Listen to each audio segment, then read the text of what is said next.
منفت ایک ہے اس قوم کی، نقصان بھی ایک ہی سب کا نبی، دین بھی ایمان بھی ایک، حرم پاک بھی اللہ بھی قرآن بھی ایک، کچھ بڑی بات تھی ہوتے جو مسلمان بھی ایک، فرقہ بندی ہے کہیں اور کہیں ذاتیں ہیں، کیا زمانے میں پنپنے کی یہی باتیں ہیں؟ ناظرین، آج کے پروگرام میں آپ کے سامنے وہ باتیں کرنے والا ہوں جو بہت کم لوگ کرتے ہیں۔ ہم اللہ کا شکر ادا کرتے ہیں کہ اس نے ہمیں انسان بنایا، ہم اللہ کا شکر گزار ہیں کہ اس نے ہمیں مسلمان بنایا، اور ہم اللہ کے شکر گزار ہیں کہ اس نے ہمیں اپنے محبوب کا امتی بنایا اور پاکستانی بنایا۔ بہت بڑے اعزاز کی بات ہے یہ، لیکن نہایت افسوس اور شرمندگی کی بات یہ ہے کہ ہم وہابی، دیوبندی، بریلوی اور شیعہ بنے ہوئے ہیں۔ بات اگر مخالف نظریے کی حد تک ہو تو اس کا بہت آسان حل ہمارے پاس قرآن و سنت موجود ہے، لیکن انتہائی صدمے اور دکھ کی بات اس وقت بن جاتی ہے جب انسان ضد اور تنگ نظری پہ اتر آتے ہیں۔ اگر آپ انسان ایسا کریں تو ان کو عالم اور دیگر عقل و شعور رکھنے والے لوگ سمجھا سکتے ہیں، لیکن اس سے بھی زیادہ دکھ اور صدمے اور افسوس کی بات تو یہ ہے کہ یہ علم اور عقل و شعور رکھنے والے لوگ ہی عوام الناس کو اپنے مفادات کی خاطر گمراہ کرتے ہیں۔ جی ہاں، آپ کو یہ سن کر دکھ ہوگا کہ آپ کے فرقے کا چورن پھکی بیچنے والا مولوی ہی آپ کی تباہی اور گمراہی کا ذمہ دار ہے۔ میری بات کو دل و دماغ حاضر کر کے سن لو۔ میں آج آپ کو دعوت دیتا ہوں کہ اپنے دل و دماغ کو تمام فرقوں سے آزاد کر کے اپنے مولوی کی بات کو قرآن کریم اور سنت مبارکہ کی کسوٹی پہ پرکھ لو۔ اگر آپ اپنے اندر حق بات سننے اور سمجھنے کا حوصلہ رکھتے ہیں تو میری یہ ویڈیو آگے تک دیکھیں، ورنہ پلیز یہاں سے آگے میری یہ ویڈیو نہ دیکھیں، ورنہ آپ بلا وجہ مجھے گالیاں دیں گے اور آپ کا خون اور اپنا خون دل جلائیں گے۔ میری یہ بات آپ کو بہت کڑوی لگنے والی ہے، کیونکہ میں قرآن مجید کی ایک آیت کریمہ آپ کے سامنے رکھنے والا ہوں اور اس پہ سوچنے سمجھنے کی دعوت دینے والا ہوں۔ اور آپ کو آپ کے فرقے کے مولوی صاحب نے یہ سمجھایا ہے کہ قرآن کو بھی ترجمے سے کبھی نہ پڑھنا ورنہ گمراہ ہو جاؤ گے۔ وہ قرآن جو اللہ نے اپنے باشعور دانا حکیم نبی پہ نازل کیا اور صرف رٹ رٹ کے اپنے محبوب نبی کو نہیں پڑھایا، بلکہ اس کی ایک ایک آیت کریمہ کا مفصل ترجمہ سمجھایا، اور اس کریم شفیق رحیم نبی نے امت کو یہ قرآن رٹ رٹ کے نہیں پڑھایا، بلکہ نہ صرف اس کا ترجمہ اور تفسیر اور باقی تفصیل سمجھائی، بلکہ ایک ایک آیت کریمہ پہ عمل کر کے بھی دکھایا۔ اور پھر صحابہ کرام نے اگلی نسل تک یہ قرآن مکمل سنت کی تفسیر اور عملی تواتر کے ساتھ سکھایا، اور پھر یہ سلسلہ یوں ہی نسل در نسل صدیوں تک چلتا رہا، اور تمام لوگ اس قرآن کو سمجھ کر پڑھتے رہے، اس کے ترجمے اور تفسیروں سے اپنا عقیدہ کلیئر کرتے رہے اور دنیا پہ حکومت کرتے رہے۔ اور اس وقت تک کوئی فرضی نہیں تھا، نہ اس وقت تک کوئی وہابی نہیں تھا، نہ ہی کوئی بریلوی تھا، نہ ہی کوئی دیوبندی تھا، نہ ہی کوئی شیعہ تھا، نہ ہی وہ قرآن پڑھنے اور سمجھنے سے گمراہ ہوتے تھے، بلکہ وہ اس قرآن سے ہدایت پاتے تھے اور آپس میں اتحاد کو مضبوط کرتے تھے اور دنیا پہ چھائے ہوئے تھے۔ پھر بدقسمتی سے کچھ لوگوں نے اس قرآن کو عوام الناس سے دور کر دیا۔ انہوں نے اپنے اپنے فرقے بنائے اور اپنے فرقے کی کتابیں لکھیں، اس قرآن کی تفسیروں میں اپنی مرضی سے تبدیلیاں کیں، اور اپنے فرقے کے لوگوں کو سچا اور جنتی اور کامیاب گروہ قرار دیا، اور اپنے سے مخالف نظریے کے لوگوں کو کافر، مرتد، جہنمی قرار دیا، اور عوام الناس کے ذہنوں میں یہ بات ڈال دی کہ تمہارے پاس اتنا شعور نہیں کہ قرآن کو تم ڈائریکٹ ترجمے سے پڑھ اور سمجھ سکو۔ تم نے اگر قرآن صرف ثواب کی نظر سے پڑھنا ہو تو ٹھیک، ورنہ اس کو چھوڑو، یہ ہمارے فرقے کی لکھی ہوئی کتاب پڑھو، یہ قرآن کی ہی تفسیر ہے، یہ آپ کو آسانی سے سمجھ میں آ جائے گی۔ اور پھر ہر فرقے کے مولوی نے عوام الناس کو جلسوں اور خطبوں میں نت نئی مزیدار چٹخارے دار اپنے فرقے کے حق میں اور دوسرے فرقے کے خلاف باتیں سنا کر جنت اور دوزخ کے ٹکٹ اور فتوے لگا کر عوام سے داد وصول کرنی شروع کی۔ جو مولوی جتنی زیادہ دوسرے فرقے کی مزیدار چھترول کرتا، عوام سبحان اللہ کہہ کر اس مولوی کے اوپر پیسے پھینکتی، اس طرح پھینکتی جیسے کسی ناچنے والی کے اوپر پھینکے جاتے ہیں۔ مولویوں کی دکانیں چل گئیں، عوام فرقوں میں بٹ گئے، دین کی تبلیغ ختم ہو گئی، غیر مسلم مذاق اڑانے لگے، مسلمان مغلوب ہو گئے، مولوی عوام کو قرآن بیچنے لگے، جنت دوزخ کے ٹھیکیدار بن کے بیٹھ گئے، بخشش یا مغفرت، سزا یا جزا کے فیصلے خود کرنے لگے۔ اپنے اپنے فرقے کے مدرسے کھل گئے، مسجدیں بانٹ لی گئیں اور عوام کے اندر نفرت کا زہر گھول کر مولویوں نے دین میں نت نئی بدعتیں شروع کر دیں جن کا قرآن میں یا حضور صلی اللہ علیہ وسلم کی زندگی میں تصور ہی نہ تھا۔ جس گھر کا کوئی مر جائے مولوی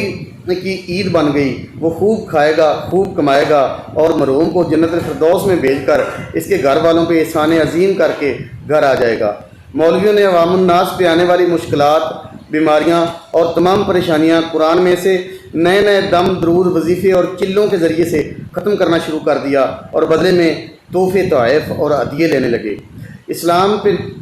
اسلام کے نام پہ نت نئے تہوار اور نت نئی عیدیں بنا دی گئیں اور عوام کو اپنے اپنے فرقوں پہ پکا کر کے خوب کمائی کرنے لگے۔ توحید کو بھی چھوڑ دیا گیا، کیونکہ توحید کا عقیدہ تو ان کے کاروبار کی موت ہے۔ جب بندہ اپنے اللہ سے ہی سب کچھ مانگ لے گا تو وہ ان مولویوں کے پاس کیوں جائے گا؟ لہذا عوام الناس کو یہ سمجھایا گیا کہ آپ اللہ سے ڈائریکٹ مانگیں گے تو وہ ناراض ہو جائے گا۔ آپ ہمارے فلاں دربار پہ حاضری دیں، وہاں پہ کچھ چندہ وغیرہ دیں، یا اگر کوئی بہت بڑا کام کروانا ہو تو دربار پہ جانور ذبح کریں، تو وہ مردہ جو اس دربار کی قبر میں پتہ نہیں ہے بھی یا نہیں، وہ آپ کی سفارش اللہ سے کرے گا تو آپ کی حاجت پوری ہوگی۔ حالانکہ مفسرین اللہ کی صفت بتاتے ہیں کہ وہ نہ مانگنے پہ غصہ ہوتا ہے۔ تو ناظرین، یہ کڑوی باتیں سن کر غصہ ہونے، گالیاں دینے، غلط کمنٹ کرنے سے پہلے قرآن کریم کی یہ آیت کا ترجمہ سمجھ لیں۔ میں اس اللہ پاک خدائے واحد بزرگ و برتر کے پیارے مقدس نام کی قسم کھا کے آپ کو پورے یقین سے کہتا ہوں، ترجمے اور تفسیر سے قرآن پڑھنے سے آپ گمراہ نہیں ہوں گے، بلکہ آپ کو ہدایت ملے گی اور آپ کا دماغ کام کرنا شروع کر دے گا۔ اپنے اپنے فرقوں پہ فخر کرنے والوں، ذرا مالک کائنات کا اعلان بھی سن لو، کچھ تو عقل سے کام لو۔ اللہ تعالیٰ فرماتے ہیں، ان الذین فرقوا دینہم وکانوا شیئا لست منہم فی شیء انما امرہم الی اللہ ثم ینبئہم بما کانوا یفعلون۔ بے شک جن لوگوں نے دین میں فرقے بنا لیے اور گروہ گروہ بن گئے، آپ صلی اللہ علیہ وسلم کا ان سے کوئی تعلق نہیں، بس ان کا معاملہ اللہ کے حوالے ہے، پھر ان کو ان کا کیا ہوا جتلا دیں گے، پھر اللہ حساب کر لے گا۔ ناظرین، دوسری جگہ ارشاد باری تعالیٰ ہوا، وَاعْتَصِمُوا بِحَبْلِ اللَّهِ جَمِيعًا وَلَا تَفَرَّقُوا، اور اللہ کی رسی کو مضبوطی سے تھام لو اور تفرقہ میں نہ پڑو۔ آپ کو کیا لگتا ہے 313 کی قلیل تعداد 1000 کے لشکر پہ کیسے باری پڑی؟ جناب، ان کے پاس انرجی ایک تھی، وہ جس پل پر ضرب مارتے تھے، جس کفر پہ ضرب مارتے تھے، اس کے لیے ان کی سوچ ایک تھی، تبھی وہ پل، کفر کا وہ پل گر جاتا تھا۔ ہمیں تو 1400 سال پہلے ہی کامیابی کے اتنے گر سکھا دیے گئے تھے کہ اگر ایک کو بھی تھام لیتے تو آج نیا پار ہو جاتی، پر افسوس ہم تقسیم در تقسیم ہوتے گئے، اور یہ تقسیم نہ ہمیں دشمن کے خلاف کامیاب کر سکی، نہ ہی ہمیں بطور شہری اپنے ملک کے کسی کام آنے دیا اس نے۔ دوستو، اگر آپ اپنے مولوی کو ناراض کر کے اللہ مالک الملک کی یہ بات سمجھنے کا حوصلہ رکھتے ہیں تو اپنے عقیدے کی اصلاح کر لیں۔ یقین کرو، جیسے آپ کے بزرگوں کو مولوی نے آپ سے پیسے لے کر جنت الفردوس میں بھیج دیا ہے، آپ نہیں جا سکو گے۔ آپ کو مرنے کے بعد پتہ چلے گا، قبر کے اوپر اور کل خانے پہ بیٹھ کے ڈرامے کرتا مولوی آپ کی بخشش نہیں کروا سکے گا، پھر آپ کو پچھتانے کا موقع بھی نہیں ملے گا۔ میرے بھائی، میری بہن، آپ کی بخشش صرف قرآن میں بتائی گئی توحید ہی کروا سکتی ہے، اور یہ مولوی کے بتائے گئے تمام غوث، تمام داتا، تمام مشکل کشا اللہ کے ہاں اپنی جان جہنم سے بچ جانے کی فکر میں یا رب نفسی یا رب نفسی کا ورد کر رہے ہوں گے۔ آپ کی شفاعت اللہ کے رسول صلی اللہ علیہ وسلم اللہ کی اجازت سے تبھی کر سکیں گے جب آپ اپنے فرقے اور اپنے تمام من گھڑت بدعتوں کو خیر بات کہہ کر آپ صلی اللہ علیہ وسلم کی سنت اور طریقے کو فالو کریں گے۔ یہ آپ تبھی کر سکیں گے جب آپ قرآن کو خود سمجھ کر پڑھیں گے اور آپ صلی اللہ علیہ وسلم کی زندگی کو اپنے لیے مشعل راہ بنائیں گے اور تمام ایسی خرافات سے جان چھڑوا لیں گے جو آپ صلی اللہ علیہ وسلم نے نہ کبھی کی اور نہ کبھی کرنے کا حکم دیا۔ کیونکہ مسند قیامت میں 339 نمبر حدیث مبارکہ ہے کہ جس نے کوئی ایسا عمل نیکی سمجھ کر کیا اور اس پر ہمارا حکم نہ ہوا تو وہ مردود ہے۔ یاد رکھو، اللہ نے آپ کے مولوی کے بنائے ہوئے من گھڑت دین کو قبول نہیں کرنا، بلکہ اللہ کے نزدیک تو دین اسلام ہی پسند ہے جو اس نے امام کائنات حضرت محمد رسول اللہ صلی اللہ علیہ وسلم کی زندگی میں ہی مکمل فرما دیا ہے۔ اب اس میں کسی کمی بیشی کی کوئی گنجائش آپ کے مولوی کے لیے نہیں ہے۔ لیکن اگر آپ اللہ کے قرآن اور سیرت طیبہ کے مطابق زندگی گزارنے کا پکا فیصلہ کر لیں گے تو آپ کے فرقے کا مولوی آپ پہ کفر کا فتویٰ لگا دے گا اور آپ پہ جہنم کی مہر لگا دے گا۔ لیکن آپ فکر نہ کریں، جنت یا جہنم ان مولویوں کے اختیار میں نہیں ہے، یہ فیصلہ صرف ایک اللہ کے اختیار میں ہے۔ لہٰذا اپنا ایمان پکا رکھیں اور عقیدہ ٹھوس رکھیں۔ تو پھر ان تمام فرقوں اور مولویوں کا کیا کرنا ہے؟ یہ آسانی سے پیچھا نہیں چھوڑیں گے، لیکن اس کا ایک طریقہ ہے اور وہ یہ ہے کہ آپ سب کو بس یہی جواب دیں، سب کا بند ہو جائے گا منہ۔ آپ اعلان کر دیں، جو آپ سے پوچھے وہ آپ نے ہمارا فرقہ کیوں چھوڑ دیا، تو آپ کو اس کو ایک ہی جواب دیں، میں تمام فرقوں سے اعلان بغاوت کرتا ہوں۔ آج کے بعد میں نہ وہابی ہوں، نہ شیعہ، نہ بریلوی، نہ دیوبندی، بلکہ میں صرف مسلمان ہوں، اور میرا یہ نام مسلمان میرے اللہ نے رکھا ہے اور مجھے اس پہ فخر ہے۔ لیکن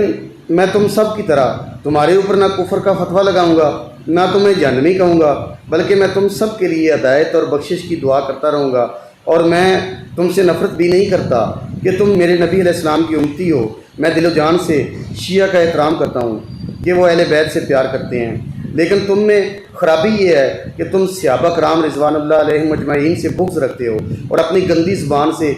ان تمام عظیم ہستیوں کو گالیاں دیتے ہو۔ اس لیے میں تم سے اعلان برات کرتا ہوں۔ آپ کہہ دیں، بریلوی سے کہہ دیں، بریلویو مجھے تم سے اس لیے بہت پیار ہے، تم مجھے بہت اچھے لگتے ہو کہ تم میرے نبی علیہ السلام سے اظہار محبت حد سے زیادہ کرتے ہو۔ نبی پاک صلی اللہ علیہ وسلم سے اظہار محبت کرنے میں تم جیسا کوئی بھی نہیں ہے، تم سب سے بہت زیادہ محبت کرنے والے مجھے لگتے ہو۔ لیکن تم مجھے اس وقت زہر لگتے ہو جب اللہ کے علاوہ ولیوں بزرگوں سے دعائیں مانگتے ہو۔ ایک اللہ جیسے عظیم اور رحمان رب کے ہوتے ہوئے تم قبروں سے مدد مانگتے ہو، غیر اللہ کے نام کی قربانی کرتے ہو، قبروں پہ جانور ذبح کرتے ہو، تو نبی علیہ السلام سے طریقے سے ہٹ کر نئی نئی بدعتیں ایجاد کرتے ہو۔ ہمیں اللہ کے ولیوں سے پیار ہے، ہمیں اللہ کے نیک بندوں سے پیار ہے، ہم ان کا احترام کرتے ہیں، ہم ان کی سیرت طیبہ سے اپنے لیے رسول اللہ صلی اللہ علیہ وسلم کی سنتیں تلاش کرتے ہیں، اللہ کے رسول صلی اللہ علیہ وسلم کی بتائے ہوئے دین کو ان اللہ کے ولیوں سے ہم سیکھتے ہیں، ان کا ہم احترام کرتے ہیں، ہمارے رہنما ہیں، مذہبی رہنما ہیں، پیشوا ہیں ہمارے، ہم ان کا بہت احترام کرتے ہیں۔ لیکن ہم صرف ایک اللہ سے مدد مانگتے ہیں اور ایک اللہ سے ہی ہم مدد مانگتے رہیں گے، وہی ہمارے لیے کافی ہے۔ دیوبندیوں، جب تم صحابہ سے محبت جتاتے ہو تو مجھے تم جیسا اچھا اور سچا کوئی نہیں لگتا۔ آپ ان کو کہہ دیں، دیوبندی اگر کوئی اعتراض کرے کہ آپ ہمارے فرقے میں آ جائیں تو ان کو آپ کہہ دیں